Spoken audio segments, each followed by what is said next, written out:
कहानी का नाम है भैया तू ही तू। पिछले वर्षों की भांति इस वर्ष की सावन की सुरंगी तृतीया आई। डाल डाल पर झूले चरमराने लगे। तीजड़ियों के झूल रहे इंद्र की परियों के समान बाग बगीचों में झूलने जा रहे थे। तीजड़ियाँ सुरंगी चुंदड़ियाँ वे पीले पोमचे ओढ़ गहनों से सज धज कर प्रकृति की शोभा बढ़ा रही थी। तीजड़ियों का निराला ठाठ देख एक चिड़ी को भी झूला झूलने की इच्छा हुई। उसने अपने चिड़े से कहा, चलो अपन भी झूला बांधकर झूलें और सावन की सुरंगी तीज का उत्सव मनाएं। चिड़ा चिड़ी की बात मान गया। तब चिड़िया ने भी घोंसले में जाकर 16 श्रृंगार किया। लंबा घूंघट निकाल अपने चिड़े के साथ जब नुपुरों की क्वर्णन ध्वनि बजाती हुई निकली, तब प्रकृति का कण कण जैसे झूम उठा। आम की डाल पर चिड़िया ने कच्चे तांतण का झूला बांधा। दोनों पति पत्नी आमने सामने मुंह करके झूलने लगे। कच्चे तांतण की इतनी क्या मजबूती, पहले झटके में ही टूट गया। आम की डाल के नीचे कुआं था। चिड़ी गहनों से लदी थी, संभल नहीं पाई और सीधी कुएं में गिर पड़ी। पानी पर जाकर ही ठहरी। चिड़ा तो फुर्र से उड़ गया। चिड़िया के गिरने की आवाज़ सुनकर वापस कुएं पर बैठ गया और गहरे कुएं से चिड़िया को बाहर निकाले भी तो कैसे, क्या उपाय करे, कुछ समझ में नहीं आया। इतने में रेवड़ का गडरिया ऊपर से निकला। चिड़े ने रूंधे गले से प्रार्थना की, रेवड़ के गडरिये रे, भैया तू ही तू, खाली झूला लटक रहा, भैया तू ही तू, मेरी चिड़िया को बाहर निकाल, भैया तू ही तू, तुझे घी पूड़ियों का न्योता दूं, भैया तू ही तू। रेवड़ के गडरिये ने अपनी ओर से कुछ भी कसर नहीं रखी, फिर भी वह गहरे कुएं से चिड़िया को बाहर नहीं निकाल सका। लाचार होकर उसे आगे रवाना होना पड़ा।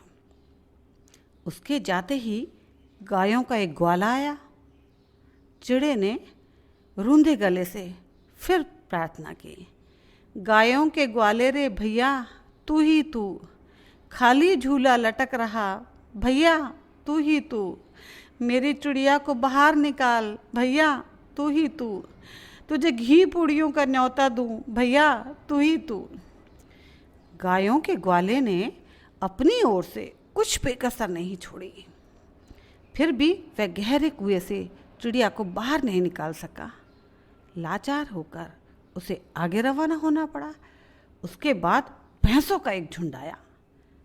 चिड़े ने भैंसों के ग्वाले से रूंधे गले से फिर प्रार्थना की, भैंसों के ग्वाले रे भैया तू ही तू, खाली झूला लटक रहा, भैया तू ही तू, मेरी चिड़िया को बाहर निकाल, भैया तू ही तू, तुझे घी पूड़ियों का न्योता दूं, भैया तू ही तू। भैंसों के ग्वाले ने अपनी ओर से कुछ कसर नहीं छोड़ी, फिर भी वह गहरे कुएं से चिड़िया को बाहर नहीं निकाल सका। लाचार होके उसे भी आगे रवाना होना पड़ा। उसके बाद ऊंटों का एक झुंड आया। चिड़े ने रूंधे गले से फिर से प्रार्थना की, ऊंटों के ओठी रे भैया तू ही तू, खाली झूला लटक रहा, भैया तू ही तू, मेरी चिड़िया को बाहर निकाल, भैया तू ही तू, तुझे घी पूड़ियों का न्योता दूं, भैया तू ही तू। ऊंटों के उस ओठी ने अपनी ओर से कोई कसर नहीं छोड़ी, फिर भी वह गहरे कुएं से चिड़िया को बाहर नहीं निकाल सका। लाचार होकर उसे भी आगे रवाना होना पड़ा। उसके बाद एक बिल्ली वहाँ से गुजरी। अधपगले चिड़े ने बिल्ली से भी लाचार होकर उसी रूंधे स्वर में प्रार्थना की, बिल्ली तेरे गुण गाऊंगा बहन तू ही तू, खाली झूला लटक रहा, बहन तू ही तू, मेरी चिड़िया को बाहर निकाल, बहन तू ही तू, तुझे मक्खन मिश्री का न्योता, बहन तू ही तू। बिल्ली एकदम भूखी थी। चिड़े के कहते ही एक क्षण में तैयार हो गई। गड्ढों में पंजे रोपती रोपती नीचे उतरी और उसी वक्त चिड़िया को मुंह में दबाकर वापस आ गई। चिड़िया तो पानी में भीगी हुई थी और बेहोश भी थी। बाहर आते बिल्ली उसे खाने लगी तो चिड़े ने कहा, बिल्ली मौसी, इतनी भी क्या जल्दी है? भीगी चिड़िया पेट में हजम नहीं होगी, खाने का स्वाद भी नहीं आएगा, जरा सूखने दे, फिर मज़े से खाना। बिल्ली उसकी बात मान गई, पर सूखते ही चिड़िया को होश आया और वह फुर्र से उड़ गई। चिड़ा भी उसके साथ हो गया। उड़ते उड़ते ही बोला, बिल्ली मौसी अलविदा, कष्ट के लिए माफ़ करना। तूने मेरा कलेजा ठंडा किया तो भगवान तेरा ठंडा करेंगे। तेरे मुंह से जिस प्रकार चिड़िया बची उसी प्रकार तू कुत्तों से बचे। अच्छी तरह जाना, आराम से रहना, मेरा जुहार मानना। बिल्ली मौसी मुंह लटकाए हतप्रभ सी खड़ी रही। आज भी आपने राजस्थान की मशहूर लोक कथा अभी सुनी है।